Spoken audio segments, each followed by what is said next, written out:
In this video, I'll show you how to play YouTube music on your Apple Watch. I'll be using this Apple Watch Series 10 for the demonstration, but you can follow the same steps to use YouTube music on your Apple Watch, be it Series 9, 8 or 7. First things first, you'll need to download the YouTube Music app on your Apple Watch. So head over to the App Store and install it from there. After launching the app, you will be prompted to complete the setup on your iPhone. Now, if YouTube Music is not automatically installed on your iPhone, then get it from the App Store. Open the app on your iPhone, and as soon as you log in using your premium YouTube Music account, it will be synced with your Apple Watch.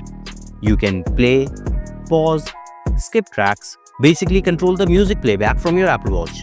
Scroll all the way up and you'll find the library option. Open it to see more options like last played, downloads, playlists, songs and artists.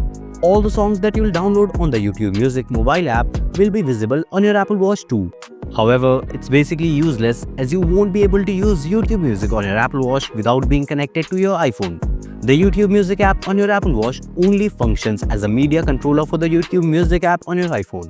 Unlike Spotify, that allows you to actually download and listen to music directly from your Apple Watch without needing the connected iPhone. I covered that in this video. And that's it for this one. If you found this video informative, then give it a like and subscribe to Wearholic for more wearable videos. Thanks for watching and I'll see you in the next one.